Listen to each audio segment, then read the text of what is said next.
आज हम लोग पीएमओ पर चर्चा करेंगे, प्रधानमंत्री कार्यालय पर।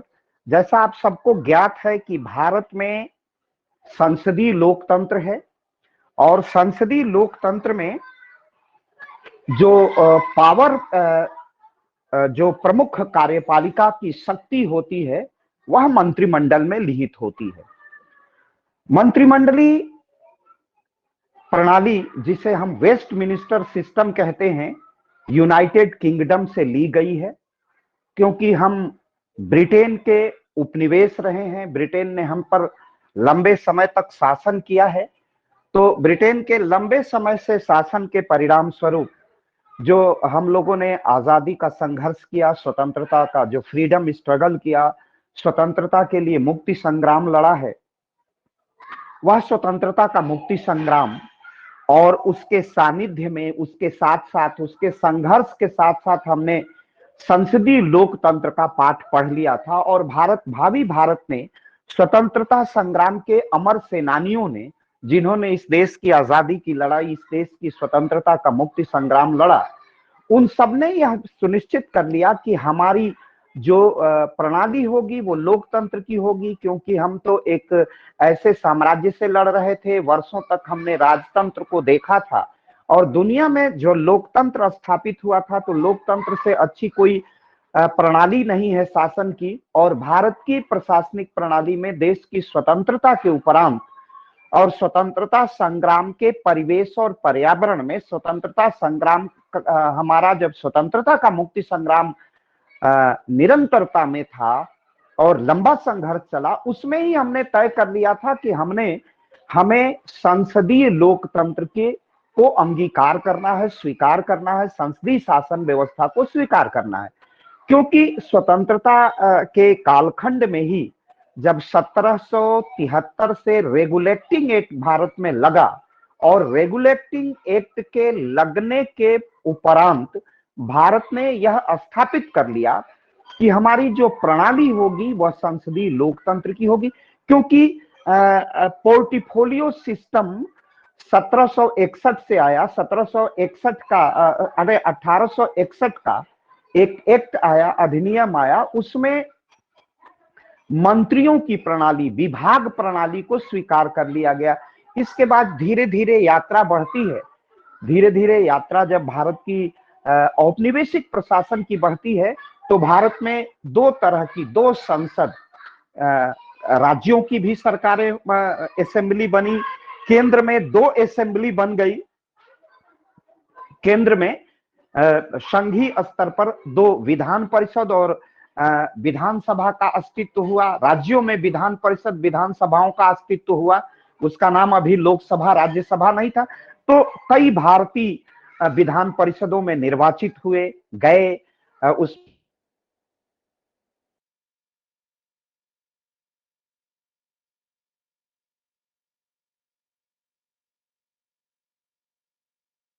संसदीय राजनीति को से परिचित हम हो चुके थे, नीति से परिचित हो चुके थे, संसदीय राजनीति को हम जान चुके थे। तो यह स्पष्ट था कि हम देश में संसदीय लोकतंत्र की ओर बढ़ेंगे। हम देश की जो प्रशासनिक प्रणाली है, वह प्रशासनिक प्रणाली, संसदीय प्रशासनिक प्रणाली, एक तरह से उसका श्री गणेश हमने कर लिया था, उसका साक्षात्कार कर लिया था, उसको देख लिया था। और जब देख लिया था, तो जब 15 अगस्त 1947 की मध्य रात्रि को हम गणतंत्र बने, हमने अपनी स्वतंत्र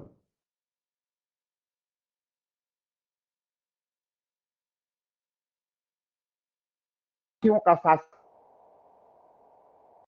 बाह्य दोनों रूपों में जब हम संप्रभु हो गए, तो इस संप्रभुता का प्रमाण पत्र जब हमें स्वयं प्राप्त कर लिया, हम संप्रभु हो गए, तो इस संप्रभु हो जाने के उपरांत हमने देश में संसदीय शासन प्रणाली को अपनाया। और भारतीय संविधान का जो आर्टिकल है 74, जब हम अपना संविधान बना दिए, तो उसमें हमने स्पष्टतः संसदीय लोकतंत्र को स्थापित कर लिया।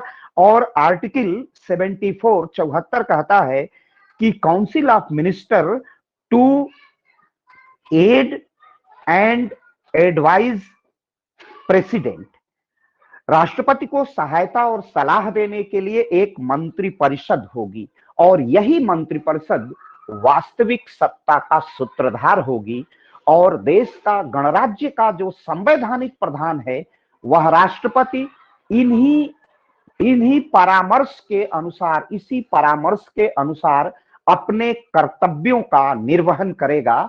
तो संसदीय लोकतंत्र में जो सबसे बड़ी शक्ति होगी वह मंत्रिपरिषद में निहित होगी, वह मंत्रिमंडल में निहित होगी।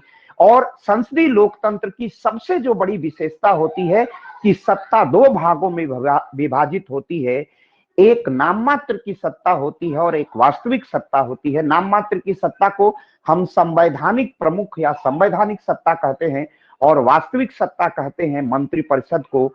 जिस सिस्टम को, जिस प्रणाली को हम पश्चिम की मंत्रिमंडलीय प्रणाली कहते हैं, उसको भारत में अंगीकार कर लिया गया, एडॉप्ट कर लिया गया, स्वीकार कर लिया गया। आपके मन में यह प्रश्न उठता होगा कि सर इस हिस्टेरिकल बैकग्राउंड में क्यों जा रहे हैं, क्यों बता रहे हैं? हम इसलिए इसकी परिचर्चा कर रहे हैं ताकि आपको प्रधानमंत्री कार्यालय समझने में आसानी हो।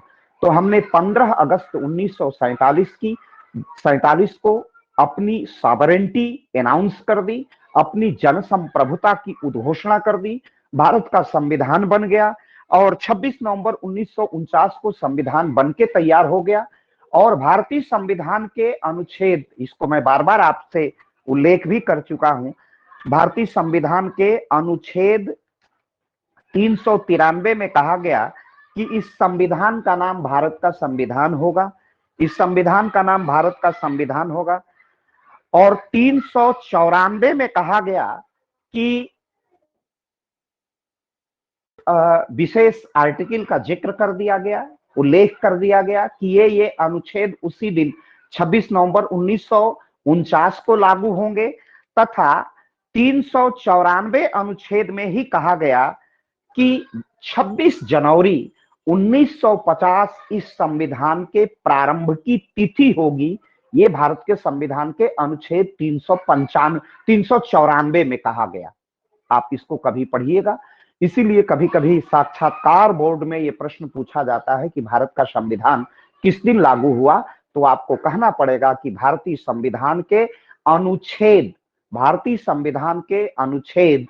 394 के अनुसार इस संविधान के प्रारंभ होने की तिथि 26 जनवरी 1950 है और 26 नवंबर 1949 को संविधान के कुछ अनुच्छेद लागू हो गए थे। उन अनुच्छेदों में महत्वपूर्ण थे, जैसे भारत का निर्वाचन आयोग लागू हो गया था, नागरिकता से संबंधित कुछ अनुच्छेद लागू हो गए थे, जिनमें था भारतीय संविधान का अनुच्छेद 5, 6, 7, 8, 9, 60, 324 जो निर्वाचन आयोग है, 366, 368, 379, 380, 88, 91, 392 ये तुरंत लागू हो गए थे।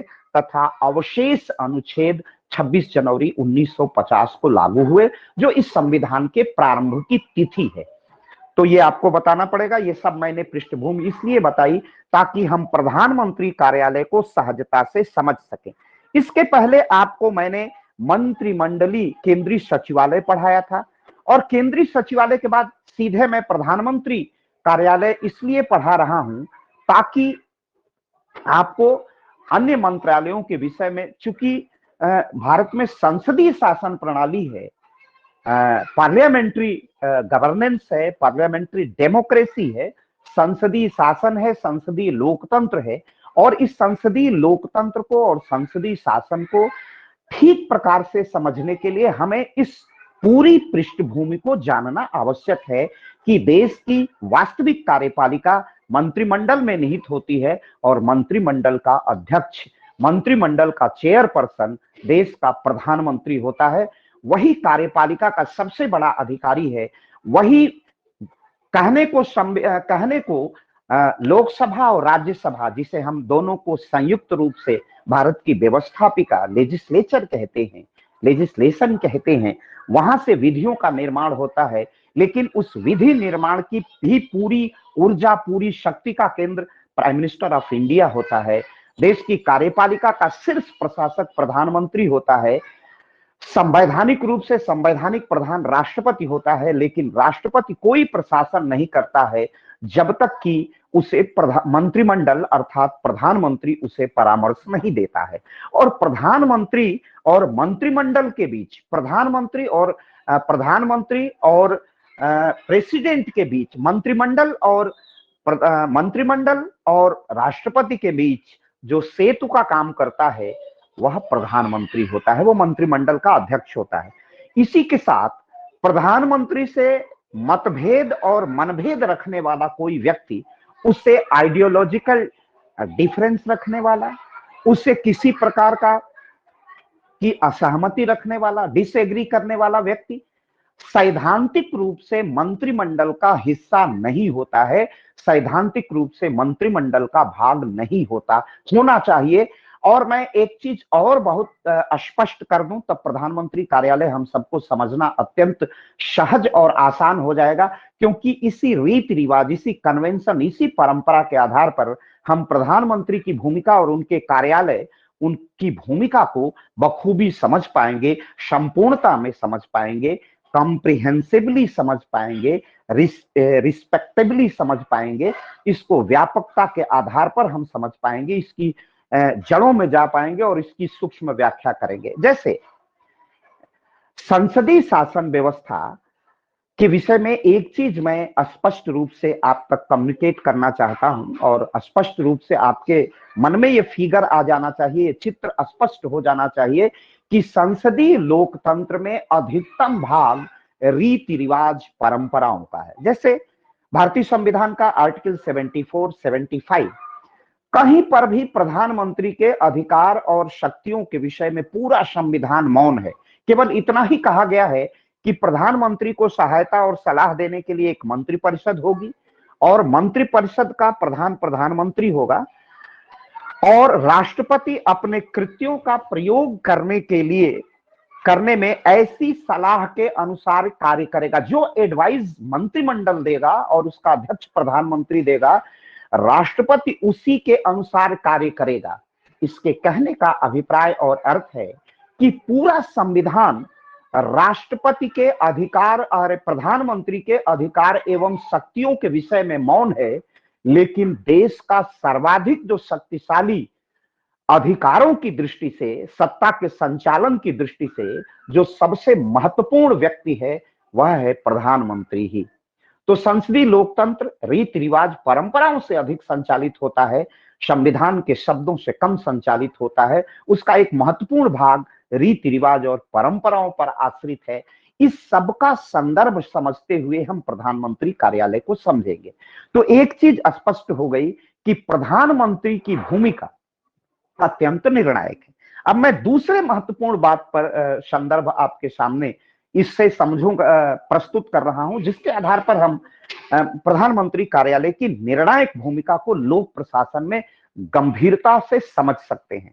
यह महत्वपूर्ण तथ्य है कि मंत्रिमंडल ही कार्यपालिका है।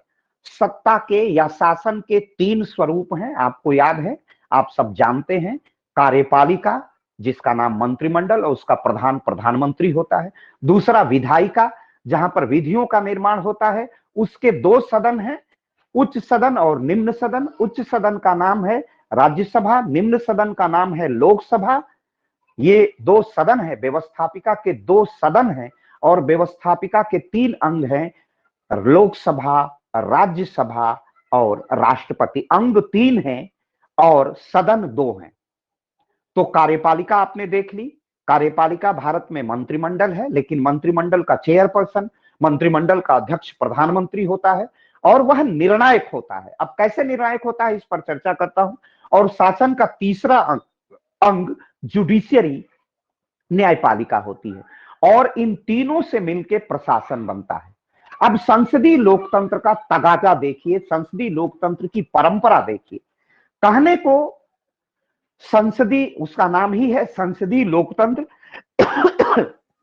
पहले निम्न सदन अर्थात लोकसभा का गठन होगा, और लोकसभा में जिस दल अथवा नेता को बहुमत प्राप्त होगा, वह दल उस दल और नेता के नेतृत्व में शासन का निर्माण होगा, अर्थात मंत्रिमंडल का गठन होगा। तो पहले वह दल सत्ता में आएगा जिसे 1/2+1 संसद, निम्न सदन के प्रभावी सदस्य संख्या 545 के आधे से एक अधिक संख्या, जिसे हम मेजॉरिटी कहते हैं, जिसे हम बहुमत कहते हैं, जिस दल को बहुमत प्राप्त होगा उसी दल की सरकार बनेगी, अर्थात उसी को भारत का राष्ट्रपति, जिस जिस दल को बहुमत प्राप्त होगा, वह बहुमत प्राप्त जिस पार्टी को बहुमत मेजॉरिटी मिलेगी, वह पार्टी अपना एक लीडर चुनेगा, एक अपना नेता निर्वाचित करेगी, और वह उस नेता को भारत का राष्ट्रपति, भारत का प्रधानमंत्री नियुक्त करेगा। प्रधानमंत्री का अपॉइंटमेंट होता है, प्रधानमंत्री की नियुक्ति होती है, प्रधानमंत्री का निर्वाचन नहीं होता है। भारत के जो संविधान में लिखा गया है 75 आर्टिकल 75, उसमें कहा गया है कि प्रधानमंत्री की नियुक्ति राष्ट्रपति करेगा और अन्य मंत्रियों की नियुक्ति राष्ट्रपति प्रधानमंत्री के परामर्श से करेगा। ये संवैधानिक शब्द हैं। इसकी परिचर्चा भारत के संविधान के अनुच्छेद 75 में की गई है। तो प्रधानमंत्री की नियुक्ति राष्ट्रपति तभी करता है जब संसद में उस पार्टी को अथवा गठबंधन को बहुमत प्राप्त होता है। तो बहुमत प्राप्त दल के नेता को भारत का राष्ट्रपति, भारत का प्रधानमंत्री नियुक्त करता है और प्रधानमंत्री के परामर्श से राष्ट्रपति अन्य मंत्रिमंडल के अन्य मंत्रियों की नियुक्ति करता है। ये बात स्पष्ट, इतनी आपको जान लेनी है। तो अब मंत्रिमंडल बड़ा निर्णायक होता है, लेकिन मंत्रिमंडल, अब यहीं पर समझने की बहुत आवश्यकता है कि प्रधानमंत्री, संसदीय लोकतंत्र में प्रधानमंत्री का निर्वाचन प्रत्यक्षतः, एक तरफ जैसे वर्तमान प्रधानमंत्री नरेंद्र दामोदर दास मोदी हैं, ये भारतीय जनता पार्टी के संसदीय दल के नेता हैं और भारतीय जनता पार्टी के साथ उनका गठबंधन भी है। उस गठबंधन का नाम है राष्ट्रीय जनतांत्रिक गठबंधन, और दूसरे तरफ था प्रगतिशील गठबंधन। तो संसदीय लोकतंत्र में ये हम लोगों ने ग्रहण किया है यूनाइटेड किंगडम से, संयुक्त राज्य से, अर्थात ब्रिटेन से। तो ब्रिटेन में 2 पार्टी सिस्टम है, हमारे यहाँ मल्टी पार्टी सिस्टम है, बहुदलीय प्रणाली है, और वहां पर द्विदलीय प्रणाली है। तो वहां पर जहां से हम लोगों ने यह संसदीय लोकतंत्र का पाठ पढ़ा है, वहां 2 पार्टी है। एक पार्टी का नाम है लेबर पार्टी और दूसरे का नाम है कंजर्वेटिव पार्टी या टोरी पार्टी, उसे टोरी पार्टी भी कहते हैं। दोनों अपने प्रधानमंत्री के चेहरे जनता के सामने लाते हैं कि अगर, और चेहरा सामने लाने का अर्थ होता है कि वो देश का लीडर होता है और उस पार्टी को उसी नेता के नाम पर वोट मिलता है। पार्टी को तो मत मिलता ही है, लेकिन जब चेहरे सामने होते हैं तो प्रधानमंत्री के जब चेहरे सामने होते हैं तो देश के नागरिक, देश के मतदाता उसी चेहरे पर मतदान करते हैं। ये संसदीय लोकतंत्र की विशेषता है। इसीलिए जब वो संसदीय विधायक दल का नेता निर्वाचित होता है, उसकी औपचारिकता की पूर्ति होती है, तो ब्रिटेन में राजा और भारत में राष्ट्रपति उसे प्रधानमंत्री नियुक्त करता है। तो जो देश का नेता निर्वाचित होता है, जनता जिसे प्रत्यक्ष रीति से वो जानती है कि हम प्रयागराज में मतदान करेंगे भारतीय जनता पार्टी के पक्ष में तो प्रधानमंत्री नरेंद्र मोदी बनेंगे, या कांग्रेस के पक्ष में बनेंगे तो प्रधानमंत्री राहुल गांधी बनेंगे, जिस पार्टी का जो चेहरा हो। तो खास करके भारत के संसदीय लोकतंत्र में भारतीय जनता पार्टी इस समय राष्ट्रीय पार्टी है और उसे जनसमर्थन अधिक है, इसलिए भारतीय जनता पार्टी अपने प्रधानमंत्री के चेहरे को घोषित कर देती है प्रायः। और एक जमाने में 1952 के पहले इलेक्शन से लेके जो प्रथम भारत में चुनाव हुए, आम चुनाव हुए देश के संविधान के निर्माण के उपरांत, उसमें प्रधानमंत्री का चेहरा सामने था जवाहरलाल नेहरू, और वो 18 वर्षों तक प्रधानमंत्री रहे। उसके बाद लाल बहादुर शास्त्री के बाद इंदिरा गांधी। तो कांग्रेस पार्टी का भी प्रधानमंत्री का चेहरा सामने होता था और देश के लोग जानते थे कि हम कांग्रेस पार्टी के पक्ष में मतदान करेंगे तो मिसेस गांधी, पंडित नेहरू यही प्रधानमंत्री बनेंगे। तो मेरे कहने का अर्थ और अभिप्राय आपको समझाना यही है कि प्रधानमंत्री देश का नेता होता है और निम्न सदन में हर मतदाता, हर क्षेत्र का मतदाता, चाहे प्रयागराज का हो, प्रतापगढ़ का हो, भदोही का हो, कौशाम्बी का हो, कन्नौज का हो, कहीं का भी प्रत्याशी हो, मतदाता को मालूम होता है कि हम इस पार्टी के पक्ष में मतदान करेंगे तो हमारा प्रधानमंत्री अमुक व्यक्ति होगा, क्योंकि पार्टी चेहरे सामने कर देती है। तो जब ये चेहरे सामने होते हैं तो मतदान उसी के आधार पर होता है। तो संसदीय लोकतंत्र की एक स्वस्थ परंपरा है, एक कन्वेंशन है, एक रीति रिवाज है, जिसके आधार पर प्रधानमंत्री के चेहरे जनता के सामने होते हैं, पूरे देश के सम्मुख होते हैं, राज्य के सम्मुख, भारतीय गणराज्य के सम्मुख होते हैं। भारतीय गणराज्य के मतदाता उसी पर अपना मतदान करते हैं। मेरे कहने का ये सारी बातें आपके सामने रखने का यही नियम है कि किस तरह प्रधानमंत्री कार्यालय की भूमिका निर्णायक हो जाती है। अब बीच में एक तथ्य और महत्वपूर्ण है, अगर आप डेमोक्रेटिक सिस्टम पर, जैसे नेहरू बहुत लोकतंत्र में आस्था रखने वाले राजनेता थे, उनसे हम सब की किसी की भी सहमति असहमति हो सकती थी, लेकिन पंडित नेहरू का चरित्र अत्यंत डेमोक्रेटिक था, लोकतंत्र में आस्था रखते थे।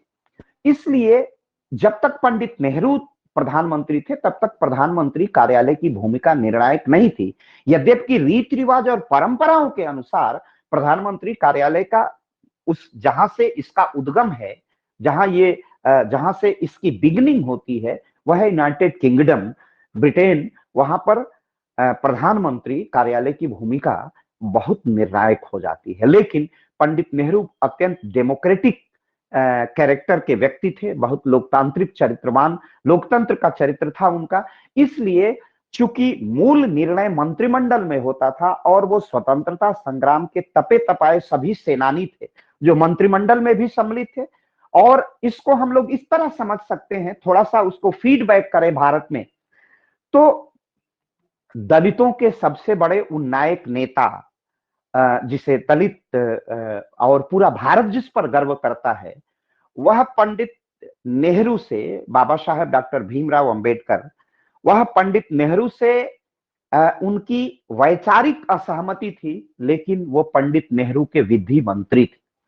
प्रखर राष्ट्रवाद के प्रणेता और घनघोर वैचारिक मतभेद वाले नेता श्यामा प्रसाद मुखर्जी, जो राष्ट्रवाद के शिखर पुरुष थे, जो भारतीय जनता पार्टी और तत्कालीन जनसंघ के जो आदर्श है, वह नेहरू मंत्रिमंडल के सदस्य थे। तो कई ऐसे नाम थे जो असहमति के बाद भी मंत्रिमंडल में थे। ये नेहरू के लोकतांत्रिक चरित्र को प्रमाणित करता है। शिखर पुरुष राष्ट्रवाद के, प्रेरणा पुरुष राष्ट्रवाद के श्यामा प्रसाद मुखर्जी, कश्मीर के प्रश्न पर जिनका पर बलिदान हुआ, जिनका नारा था दो राज, दो विधान, दो संविधान नहीं चलेगा, वैसे लोग भी मंत्रिमंडल के हिस्से थे, भाग थे, मुख्य सदस्य थे मंत्रिमंडल में। ये नेहरू का डेमोक्रेटिक कैरेक्टर था। इसीलिए नेहरू जब तक जीवित रहे तब तक प्रधानमंत्री कार्यालय की भूमिका बहुत निर्णायक नहीं हुई, और मंत्रिमंडल निर्णय चूंकि मंत्रिमंडल को लेना था, और वो खुद लोकतंत्र में गहरी आस्था रखते थे, और वो असहमति वाले विचार को भी सम्मान करते थे। इसलिए पंडित नेहरू के कार्यकाल तक हम अगर देखें भारत की प्रधानमंत्री कार्यालय की भूमिका को, तो पंडित नेहरू की कार्यकाल तक प्रधानमंत्री कार्यालय निर्णायक स्थिति में नहीं आया था। यद्यपि रीति रिवाज परंपराओं के अनुसार प्रधानमंत्री शक्तिशाली है, क्योंकि मंत्रिमंडल संसदीय लोकतंत्र का तकाजा है, संसदीय लोकतंत्र की एक स्वस्थ परंपरा है कि जो भी व्यक्ति मंत्रिमंडल में सम्मिलित होगा, क्योंकि मंत्रिमंडल में कोई वोटिंग नहीं होती है, प्रधानमंत्री की जो इच्छा है वही पूरी मंत्रिमंडल की इच्छा है। प्रधानमंत्री से असहमत, मनभेद रखने वाला व्यक्ति मंत्रिमंडल का हिस्सा नहीं है। परंपरा है कि उसे त्यागपत्र देकर ही प्रधानमंत्री का विरोध करना है, और जब तक वह मंत्रिमंडल का भाग है, प्रधानमंत्री से असहमत नहीं हो सकता है। मंत्रिमंडल का निर्णय एक स्वर में होता है। तो ये दो चीजें आपको बता दे रहा हूं कि रीति रिवाज, संसदीय लोकतंत्र की रीति रिवाज परंपरा है जो प्रधानमंत्री को शक्तिशाली बनाती है। और अगर सैद्धांतिक दृष्टि से देखें, संवैधानिक दृष्टि से देखें, तो मंत्रिमंडल निर्णायक होता है। इसीलिए जब तक पंडित नेहरू थे, मंत्रिमंडल का ही और मंत्रिमंडल सचिवालय ही निर्णायक था।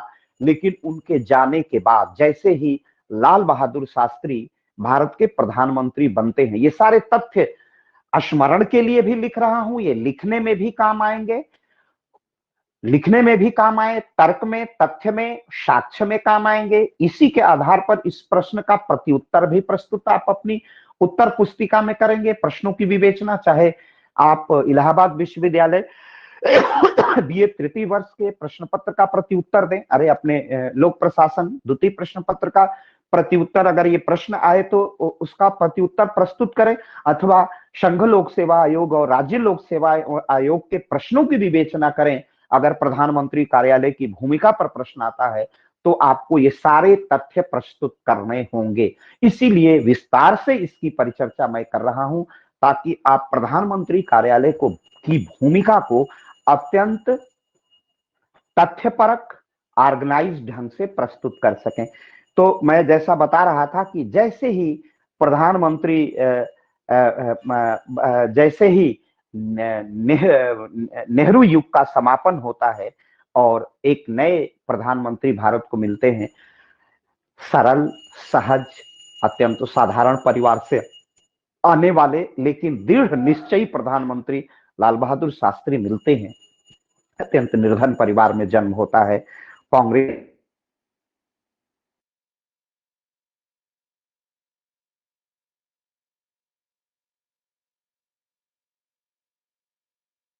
का संसदीय लोकतंत्र में जिनकी संसदीय लोकतंत्र में गहरी आस्था है, जब वो आते हैं तो मंत्रिमंडल में के जगह पर प्रधानमंत्री कार्यालय की भूमिका बढ़ने लगती है। अब दो चीजें मैं समझा के तब प्रधानमंत्री कार्यालय पर सीधे वार्ता करता हूं। संसदीय लोकतंत्र की परंपरा के अनुसार प्रधानमंत्री ही शक्तिशाली और निर्णायक है। वह मंत्रिमंडल का अध्यक्ष है और मंत्रिमंडल की का कोई भी निर्णय प्रधानमंत्री के इच्छा के विपरीत नहीं, वो जो सोचता है उसी का क्रियान्वयन होता है, क्योंकि वो देश का नेता है। उसी के आधार पर राष्ट्र राज्य की जनता मतदान करती है, भारतीय राज्य की जनता मतदान करती है और वो अत्यंत निर्णायक है। इसलिए वह मंत्रिमंडल के निर्णयों के भी ऊपर होता है। उसी का जो अपने मैनिफेस्टो में जनता से संकल्प करता है, उस संकल्प को लागू कराने का प्रयास करता है। यही वो आधार है जिसके आधार पर मंत्रिमंडल का कोई सदस्य उससे असहमत नहीं हो सकता है।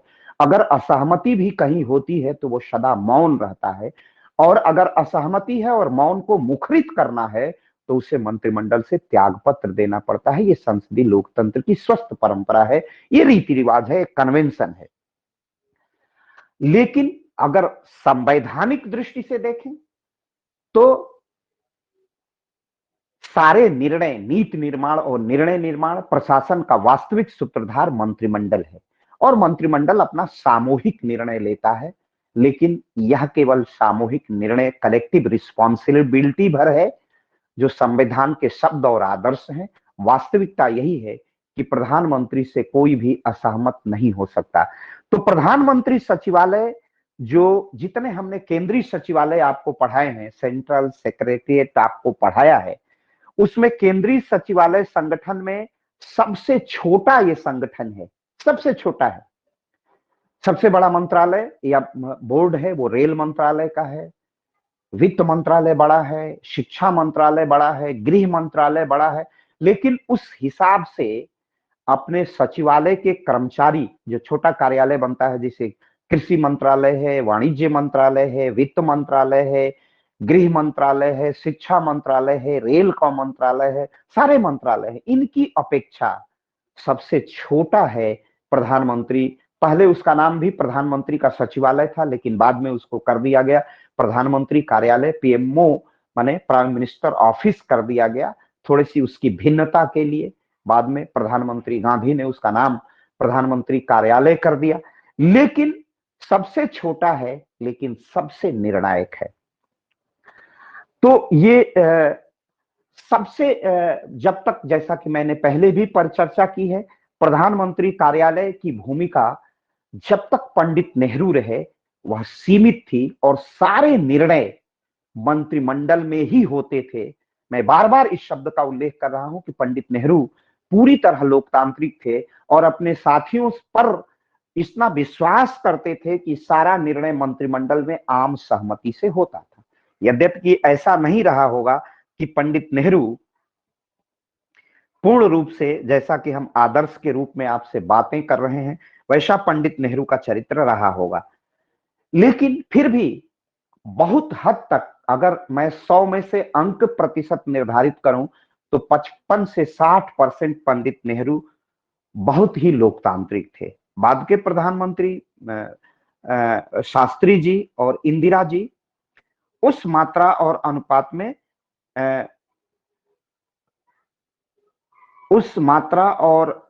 में लोकतांत्रिक नहीं थे। मेरे कहने का अर्थ यह है कि जो निर्णय मंत्रिमंडल में होना चाहिए, अब की स्थिति यह है कि वो सारे निर्णय प्रधानमंत्री कार्यालय में प्रधानमंत्री और प्रधानमंत्री के कर्मचारी बिंदु, जो वरिष्ठ आईएएस अधिकारी हैं, वही कर लेते हैं। भारत का वो सबसे सौभाग्यशाली आदमी आईएएस अधिकारी होता है जो मंत्रिमंडलीय सचिव होता है, जिस मंत्रिमंडल में सारे नीति निर्माण और निर्णय निर्माण किए जाते हैं, उसमें वो बैठता है। एक गैर राजनीतिक व्यक्ति होता है मंत्रिमंडलीय सचिव, जो प्रधानमंत्री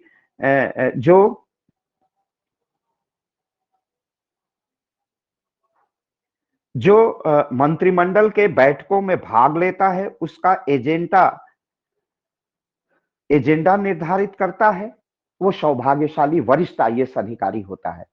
वो सबसे लेकिन अब उसके विपरीत, जब से शास्त्री जी और इंदिरा युग के बाद अब एक परंपरा चल पड़ी है कि मंत्रिमंडल में जो भी निर्णय लेना होता है, उस निर्णय को प्रधानमंत्री कार्यालय और प्रधानमंत्री जी पहले ही ले लेते हैं, बाद में औपचारिकता के लिए मंत्रिमंडल में जाता है। ये सैद्धांतिक, अच्छा कहीं इसका कोई संवैधानिक उल्लेख है नहीं प्रशासन चलाने के लिए, लेकिन भारतीय प्रशासन का यही यथार्थ है, यही भारतीय प्रधानमंत्री कार्यालय का बोध है कि वहीं पर निर्णय हो जाता है।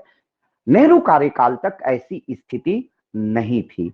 तो प्रधानमंत्री कार्यालय अत्यंत निर्णायक है, वहीं पर सारा निर्णय हो जाता है और प्रधानमंत्री कार्यालय, पीएमओ हाउस ऑफिस सबसे नीति निर्माण, निर्णय निर्माण और प्रशासन का सबसे बड़ा अभिकेंद्र शक्ति का बनता जा रहा है।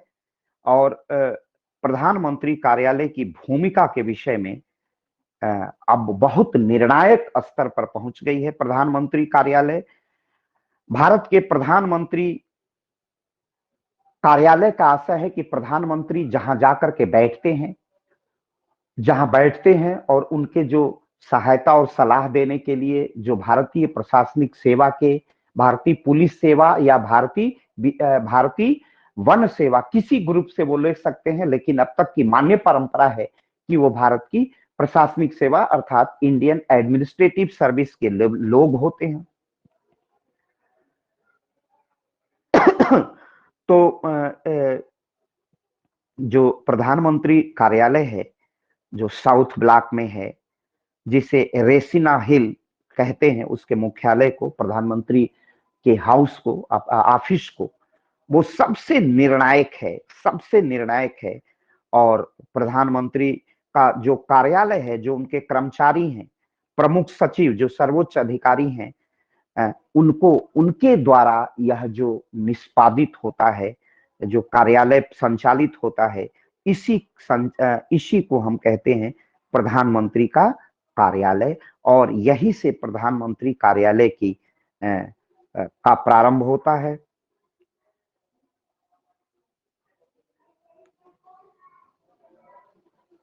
तो प्रधानमंत्री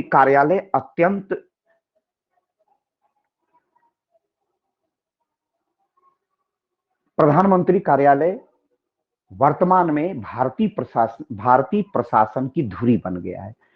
सैद्धांतिक दृष्टि से सारी बातें निर्णय मंत्रिमंडल में जाके लेते हैं, लेकिन अब वास्तविक स्थिति ये है कि वो सारे निर्णय प्रधानमंत्री कार्यालय से ही लिए जाते हैं।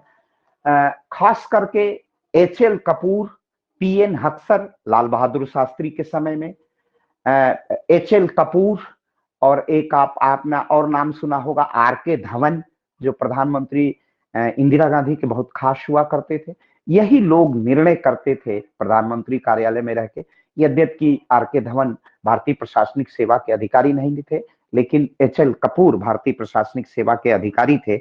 और लक्ष्मीकांत झा जो बड़े अर्थशास्त्री थे, वो शास्त्री जी के बहुत ही विश्वस्त आईसीएस इंडियन सिविल सर्विस उस अंग्रेजों के जमाने के थे, वो निर्णायक थे। P N. Haksar, H L. Kapoor, R K. Dhawan जैसे लोग प्रधानमंत्री कार्यालय की भूमिका को बहुत निर्णायक बना देते हैं। बाद में प्रधानमंत्री कार्यालय की भूमिका बहुत निर्णायक हो जाती। इसका परिणाम होता है 25 जून 1975 को भारत में आंतरिक अशांति के आधार पर वो लगता है, आपातकाल लगता है, जिसे भारतीय इतिहास का काला दिवस भी मानते हैं। और बाद में फिर 1977 में कांग्रेस का सफाया होता है, मोरारजी देसाई आते हैं, तब भी प्रधानमंत्री कार्यालय की भूमिका निर्णायक बनी रहती है, लेकिन थोड़ी सी लोकतांत्रिक मर्यादाओं का पालन शुरू हो जाता है। 1977 में पुनः इंदिरा गांधी 80 में पुनः सत्ता में आती हैं। प्रधानमंत्री कार्यालय की भूमिका तो निर्णायक बनी रहती है, लेकिन प्रधानमंत्री जो 25 जून 1975 और इंदिरा गांधी का जो भारतीय राजनीति से सफाया हुआ था, बहुत बड़ी बुरी पराजय कांग्रेस को पहली बार मिलती है भारत की राजनीति में, भारत के मतदाताओं के द्वारा। तो इंदिरा गांधी के भी चरित्र में जो थोड़ा सा अधिनायकवाद आ गया था, जिससे लोकतंत्र का काला इतिहास 25 जून इमरजेंसी, जब आपात आंतरिक 352 का आपात उपबंध लगा था, उसमें उस आधार पर, जिसमें हम आंतरिक, अब उसको आंतरिक अशांति था, उसको अब सशस्त्र विद्रोह कर दिया गया है। और बाह्य युद्ध आक्रमण पर तो वाला कालम तो पहले ही है। तो इसके बाद प्रधानमंत्री कार्यालय की भूमिका में थोड़ा सा परिवर्तन आता है, थोड़ी सी मर्यादित होती है प्रधानमंत्री कार्यालय की भूमिका।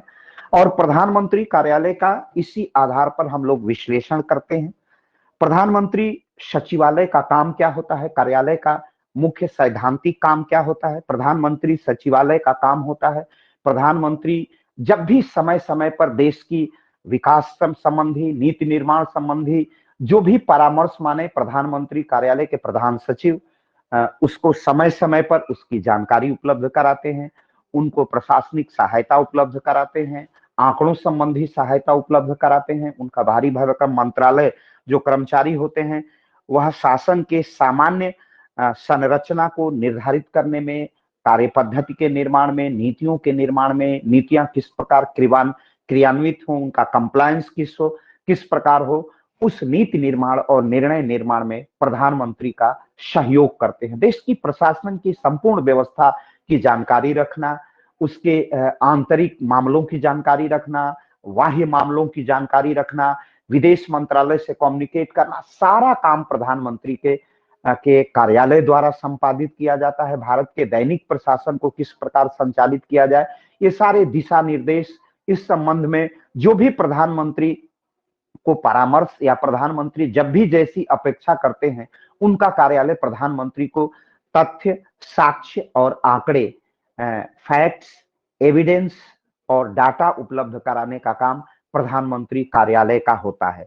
प्रधानमंत्री आवश्यक जितना डॉक्यूमेंट्स, अभिलेख रखना चाहते हैं, रिकॉर्ड रखना चाहते हैं, प्रधानमंत्री के भारत में आने वाले जितने विदेशी अतिथि हैं, उनके विषय में सारी उनके स्वागत सत्कार का प्रबंधन करना, यह भी प्रधानमंत्री कार्यालय का कार्य होता है।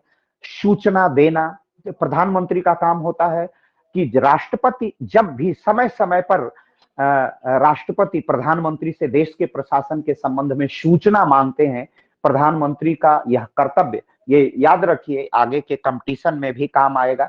ये 78 में 78 आर्टिकल में कहा गया है, अनुच्छेद 78 में, कि जब भी राष्ट्रपति समय समय पर प्रशासन के संबंध में सूचना मांगे तो प्रधानमंत्री का यह कर्तव्य होता है कि राष्ट्रपति को सूचनाएं प्रदान करें। तो ये प्राइम मिनिस्टर की ड्यूटी है और राष्ट्रपति का राइट है। सूचना लेना राष्ट्रपति, माननीय राष्ट्रपति का अधिकार है और माननीय प्रधानमंत्री जी का कर्तव्य है कि वो राष्ट्रपति जब जब जैसी सूचना प्रशासन के संदर्भ में मांगे वह समय समय पर उसको उपलब्ध कराएं। तो ये सारे आंकड़े प्रशासन संबंध में प्रधानमंत्री के जो कर्तव्य हैं उस कर्तव्य की परिपूर्ति में भी जो राष्ट्रपति जी, माननीय राष्ट्रपति मांगते हैं भारत के, तो उस संबंध में सूचनाओं, प्रशासनिक सूचनाओं की उपलब्ध कराना भी प्रधानमंत्री के कार्यालय से जो भी प्रधानमंत्री की जो इच्छा है, जो आदेश हैं, प्रधानमंत्री के जितने प्रशासनिक आर्डर हैं वो मंत्रिमंडल सचिवालय को सूचित करने का भी काम प्रधानमंत्री के कार्यालय के द्वारा ही किया जाता है। और आजकल अद्यतन स्थिति यह है, जो वर्तमान में हमारे वर्तमान प्रधानमंत्री हैं, यह थोड़े से मैं ये पूरी तरह तो नहीं कह सकता, लेकिन जितना हमने पढ़ा है, जितना इसको समझा है, वो जानने का प्रयास किया है कि हमारे वर्तमान प्रधानमंत्री भी बहुत ज्यादा अकेले निर्णय थोपने वाले प्रधानमंत्री नहीं। ये सबके परामर्श को एक बार सुनते हैं, अपने मंत्रिमंडल के साथियों को, अपने पार्टी के अध्यक्ष से। ये पार्टी के अध्यक्ष भी मंत्रिमंडल में, यद्यपि ये रीति रिवाज परंपरा है, कोई इस पर संविधान में उल्लेख नहीं है। 1977 में जब मोरारजी भाई देसाई देश के प्रधानमंत्री थे और चंद्रशेखर जी जो बाद में 1990 में भारत के प्रधानमंत्री बने, तभी से यह तय किया गया था कि ये जब प्रधानमंत्री मोरारजी भाई थे, मोरारजी देसाई, तो उस समय तत्कालीन जनता पार्टी के राष्ट्रीय अध्यक्ष, जनता पार्टी के अध्यक्ष चंद्रशेखर जी प्रायः मंत्रिमंडल की बैठकों में सम्मिलित होते थे। और प्रोटोकॉल की दृष्टि से प्रधानमंत्री बड़ा होता है लेकिन पार्टी में अध्यक्ष बड़ा होता है। तो जब मंत्रिमंडल में कभी चंद्रशेखर जी आते थे तो मोरारजी भाई, वो भी बहुत डेमोक्रेटिक सेटअप के आदमी थे, वो मंत्रिमंडल के बैठकों में खड़े हो जाया करते थे।